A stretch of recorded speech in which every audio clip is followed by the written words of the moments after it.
When all hope is lost, you gotta ask yourself, what does a hero do? For Cal Kestis in Star Wars Jedi Survivor, he's fighting for the perfect home, looking to escape the clutches of the Empire after Order 66 and the fall of the Jedi. This is the darkest time in the Star Wars timeline. People are scared, people are controlled, and the symbols of peace that were the Jedi are now no more. As the players in Star Wars Jedi Survivor, we take part in one survivor's journey, escaping the clutches of the Empire and in search for a better home, not only for the Jedi or Jedi survivors, but for anyone looking to escape the tyranny of the Empire. Welcome back to the channel and to another video. This is DadMod Gaming. I am Columbango, and in this video, we are going to be taking a look at my personal review of Star Wars Jedi Survivor. This game is my most anticipated game of the year. As you can tell from my logo and from other videos on the channel, I love Star Wars and I love talking about Star Wars. In this video, we're going to be talking about the playability, the sound, the graphics, and most importantly, the evolution of Cal Kestis as one of the greatest Star Wars characters of all time. Star Wars Jedi Fallen Order and now Star Wars Jedi Survivor might just be the greatest Star Wars games I've ever played. Here's my review. Let's get into this.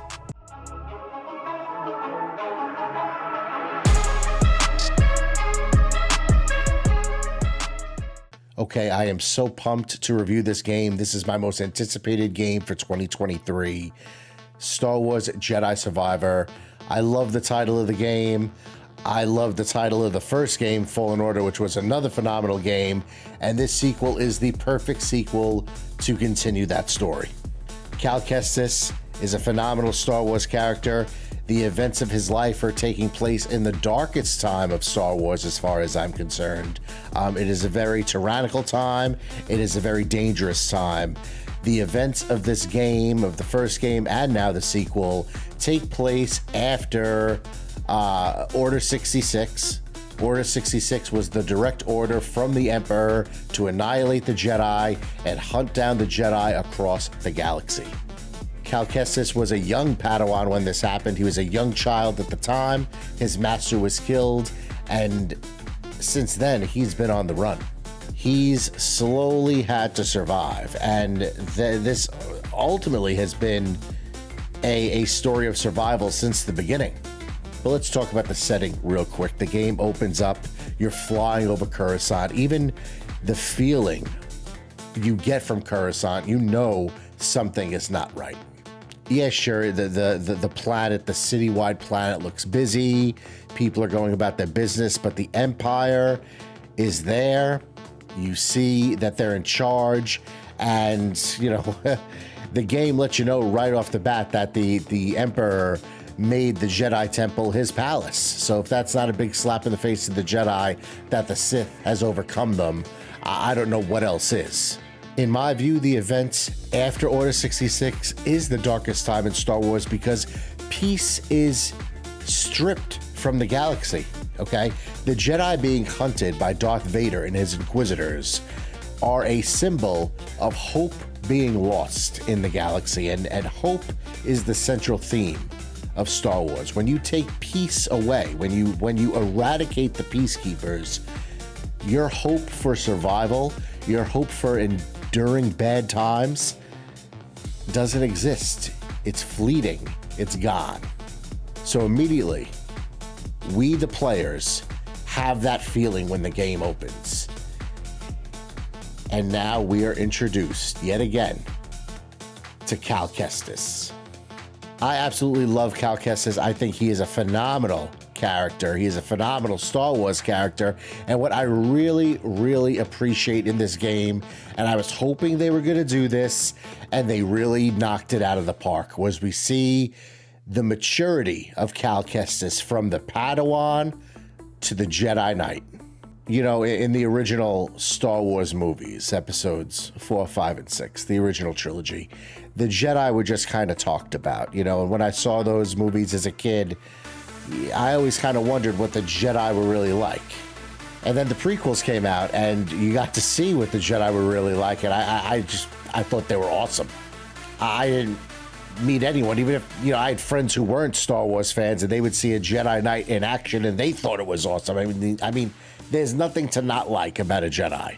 What's awesome about this game is you are a Jedi. Not only are you a Jedi, you're a Jedi with a phenomenal amount of movesets that you can do in-game.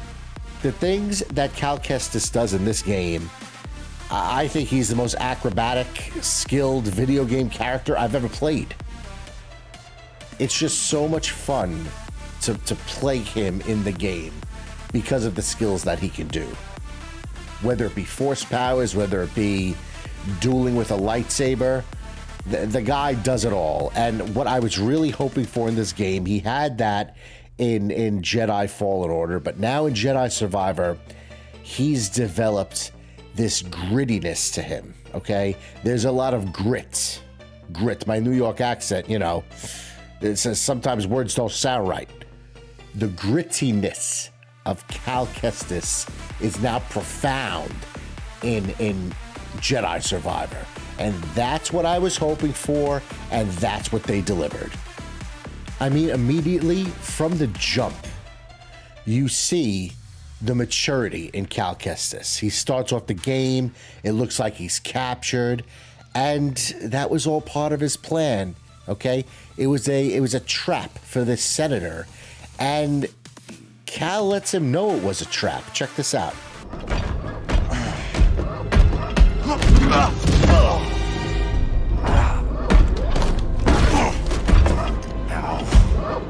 Is the district secure?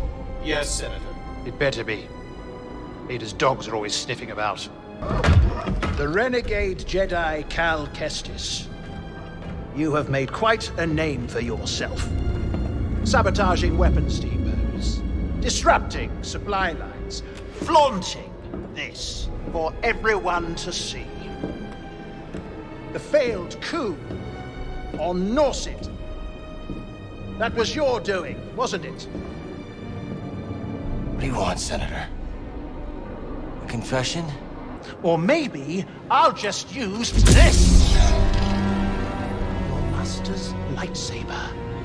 Jaro Tapal, a traitor like you. Arrogance is a trap a lot of us fall into, Senator. I'm sure the Emperor won't mind if I deliver you to him in pieces. What? Did you really think you could capture me? You've got classified military intel stored on your yacht. And you just brought it right to me. Thanks, BD. You'll burn for this. That's mine. Okay, that scene, Cal's attitude, Cal's, the way he carries himself, the way he handles this Imperial senator just shows how much he's grown in this 5-year gap between Jedi Fallen Order and Jedi Survivor. He's grown from Padawan to Jedi Knight, and the game lets you know that right away. I mean, let's face it, very early in the game, you get the use of the double-bladed lightsaber, and you get the use of the dual-wield lightsabers. And I'll tell you what, the game giving you those weapons early on in the story lets you know that Cal Kestis is a force to be reckoned with. One other thing I want to mention about Cal is his leadership skills. In Jedi Fallen Order, Cal was very much a follower to a certain degree. Like, he looked to Seer a lot for help. He looked for her guidance. He looked for her teachings or viewpoints on things. In this game, Seer isn't introduced in the game right away, and Cal's leading a crew, okay? Aboard the Mantis, he is in charge. He is leading a crew to get, I'll just say information because I don't want to spoil the game for anybody who hasn't played it. Let's say he's getting information from this senator. He wants to extract it, okay? And he lets everybody know that he is in charge, and that's what a Jedi would do. Overall, the presentation of Cal Kestis from the beginning to the end, the character just keeps, as the game goes on, he goes from being great to being even greater. That's what I'll say for this review. I don't want to spoil it for anybody. He gets better and better as the game goes on. I really, really love what they did with this character. And I'll tell you what, he is one of my favorite Star Wars characters of all time. I think EA, I think Respawn did a great job with this character arc, with this character development, and it's nice to play as a full-blown Jedi in a Star Wars game. It is satisfying for me personally on every level. Okay, in terms of playability, I'm playing the game on Xbox Series consoles. I'm playing it on the Series X, and I'm playing it on the Series S. I play in performance mode. I don't really mess with quality mode. If I'm going to play these next-gen systems, I want next-gen performance, so 60 frames per second is really a minimum for me. On the Series X, the game is playing great. I haven't had a problem on the Series X at all.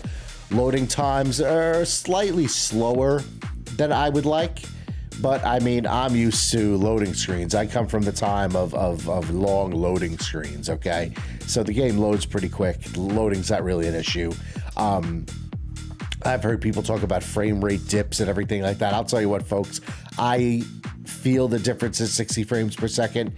The game's playing great on the Series X. On the Series S, the frame rate's a little bit slower. There's really no performance mode or quality mode. You don't even have the option on the Series S.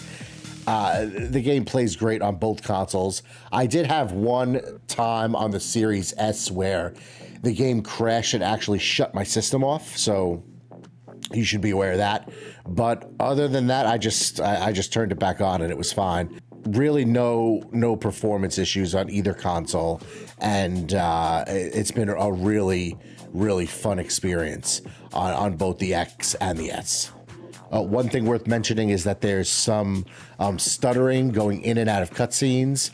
You'll see the game kind of freeze up for a second, go into the cutscene, and you notice when you come out of the cutscene too. So I mean, it's very minor. It's a very slight stutter, but it is noticeably there. And in my view, it shouldn't be there in these next-gen games. So if I was going to criticize something in terms of the playability, I would criticize that. All right, let's talk about the sound. The sound of this game is phenomenal. The explosions are great. The blaster sounds are great. The lightsaber sounds are great. I got to say, EA and Respawn, they did their homework with the sounds of lightsabers, because they sound exactly like they do in the movies. When they clash together, it's so accurate. I feel like I'm a Jedi when I'm playing this game, okay? When I'm playing Cal Kestis, I feel like I'm a Jedi Knight just by the sounds of the lightsaber alone, okay? They nailed it. The sound is great. Okay, graphics. Let's talk about the graphics for a minute. Graphics are really good. Don't get me wrong. Draw distances. I see far into the distance. I'm not nitpicky with that kind of stuff. One thing I want to mention though is the Cal's different in this one. I mean, maybe they made him look a little bit older, but graphically, his face is kind of different. You know it's him. Okay, you know it's Cal Kestis, but he's drawn a little differently in Jedi Survivor than he was in Fallen Order. I think they wanted to make him look 5 years older, and he definitely does look older than he does in the first game, but I think it's a little too different than what he could have looked like. Okay, and graphically, I don't think it works as well. I mean, I know it's the same actor. I know that played him in Fallen Order. Like, I get all that. Like, it's the same guy, but I just think he was drawn a little differently. I don't know what that really has to do with graphics, but I just figured I'd mention it, my own opinion on it. I'm not saying it's a bad thing, but it was a little different, and it took some getting used to. In terms of graphics, I think the game looks phenomenal. Okay. Running at near 60, I'll call it near 60 frames per second. The game just graphically looks great. I really have no problems with. There was no screen tearing. There was no just the stutters in and out of cutscenes. That's really it. Graphically, the game looks beautiful. I mean, they did a great job with a lot of the Star Wars characters, the way they were drawn. The main planets of Kobo, Coruscant look great. Graphically, I thought they nailed it. I mean, the game looks great. What can I say? Okay, in-game purchases, there are none. All right, you buy the game, you get everything, okay? You have to earn cosmetic stuff throughout the game. You could buy different, you know, shirts, pants, hairstyles, whatever, little shops in the game, but you have to earn their in-game currency. There's no monetized currency whatsoever in the game, which is nice. So you're not paying for anything except for the game. So no in-game purchases, that's always nice. You get to earn all the outfits that you get, and I'm all about that. So you buy the game for $70, and that's it. Star Wars Jedi Survivor might just be the greatest Star Wars game I've ever played. The maturity of Cal Kestis sets the game apart from any other Star Wars game, because what I love about Star Wars is I love the Jedi. And now I get to play as a Jedi from start to finish, and it hits all the right notes for me. If you're playing Star Wars Jedi Survivor, or if you've played Fallen Order, what do you think of the game? What do you think of the first game? Leave a comment down below. And on your way down to leaving a comment, don't forget to hit that like button. Okay? Hit that subscribe button. And after you subscribe, ring that bell to enable notifications so you're aware of all new content coming to Dadbod Gaming. Thanks so much for watching to the end of this video. I hope you enjoyed it. I appreciate your time. May the Force be with you, and I'll see you in the next video.